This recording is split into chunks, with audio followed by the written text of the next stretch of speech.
Hello, everybody. Welcome back to Screenstars. I'm here today to bring you my review for the 2022 science fiction horror film Nope, a film that is written and directed by Jordan Peele, and it stars, and I hope I pronounce this right, Daniel Kaluuya, Keke Palmer, Brandon Pereira, Michael Winsott, and Stephen Yeun.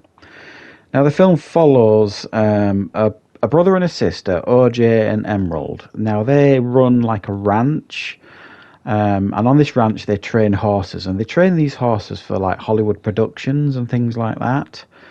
Now, early on in the film, their father, played by Keith David, is kind of killed. And he's killed in a really unusual way. There's all these falling objects falling from the sky, like metallic objects and things like that. And one of them hits him and he dies. And from that moment on, OJ is convinced there's something going on in the sky above him. He's looking at clouds that aren't moving. And things like that, and his sister gets more involved in it, and they're both becoming convinced that there's something just not right. So they bring somebody in to try and help record this. You know, they set up like surveillance equipment, and they bring in this famed cinematographer to help them record it all. Because they're just so sure that there's something going on in the skies that they think is likely to be like UFO related. But there's also other people within the town who are aware of these strange events, and he's attempting to kind of manipulate it for his own benefits. Right. What are my thoughts on Nope? Well, I'm going to try really hard not to give spoilers away in this film, because this is the kind of film you want to go into knowing very little about it. Now, I am going to be really honest with you guys here. I watched this a couple of days ago, and I filmed a review the same day, I think it was. And I wasn't overly impressed with it the first time I saw this film. And my review kind of reflected that. And sometimes that's a good thing. I mean, sometimes when you watch a film, many of you'll watch a film, you have a gut reaction to a film, and sometimes it's good to record a review when you're feeling like that. Sometimes it's good to record a review when you've thought about the film a little bit more. And I've had time to think about this film for a couple of days, and my feelings have slightly changed on it. I do feel slightly differently about the film from my initial reaction to it. Now, my initial review wasn't scathing or anything. In fact, it was fairly complimentary. But I also thought my first reactions were it was fairly self-indulgent. It wasn't necessarily accessible to all audience members in a sense of it. There was lots of stuff going on in the film that I felt, it needed you to Google it afterwards, sort of thing. And I don't necessarily always want to watch a film and feel like I need to research it when I've watched it. And so my initial reactions to the film weren't massively positive, even though I wasn't overly negative either. But now I've had times to think about the film a little bit. I do appreciate it a little bit more, and I do understand it a little bit more. So I wanted. And I think this is one of the very few times I've ever refilmed a review, put it that way. Now, I think the thing is with a film like this, when it comes on the back of two great films, I mean, Get Out for me was, it's arguably, one of the best horrors of the last decade. Very, very good stuff. His follow-up, Us, I thought was really cool and really good and inventive as well. I really enjoyed it, even though it wasn't just to the level of Get Out.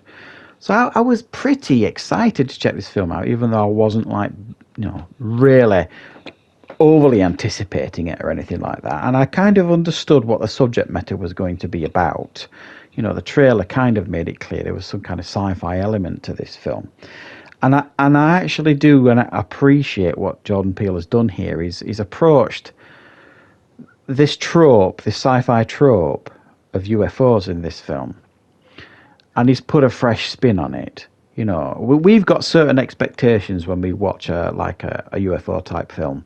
The little grey men and all that kind of stuff. And to some degree, he taps into those tropes, but he turns them on the head, which I liked.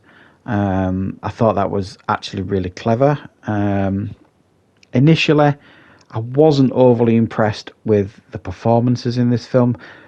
I don't think they were bad performances. I just didn't click with the characters here in this film, I think. I thought Daniel Kaluuya obviously is an excellent actor. He was in Get Out. He's done a lot of things.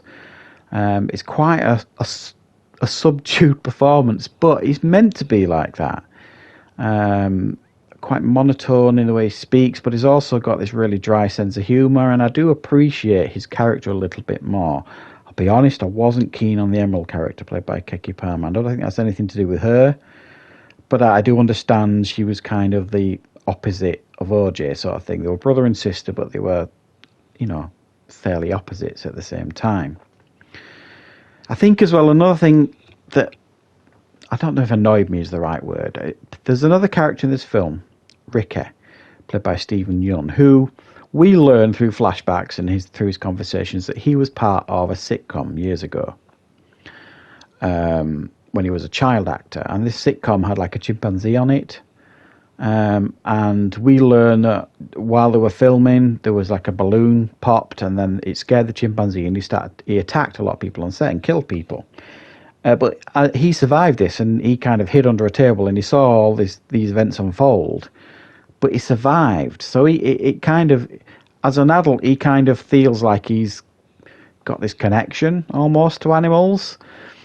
And I think the smart thing that this film does, and it's very subtle, is like the OJ character, who's a horse trainer, he understands animals very, very well. Their subtleties. How important eye contact is or isn't, and how to read the body language and all this kind of stuff. He's very, very talented and gifted, obviously, at what he does. But him and this Ricky character feel almost very, very different. They've got different approaches to how they deal with animals, which becomes massively significant in this film. And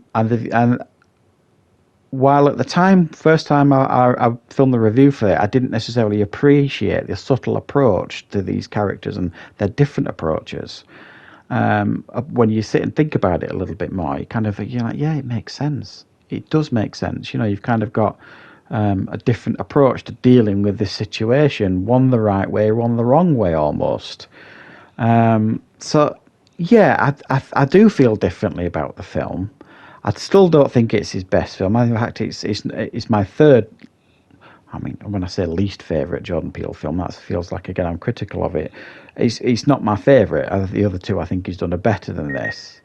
But it definitely has its moments. It's very, very clever at times.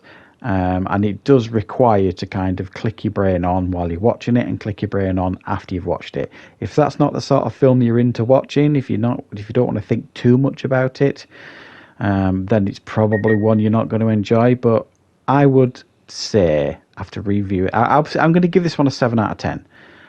Because I do think it's a pretty good film, but I just don't think it's as good as his other two, really. So thanks for watching, guys. I hope you enjoyed this review. I will be back with more reviews and content on the channel very, very soon.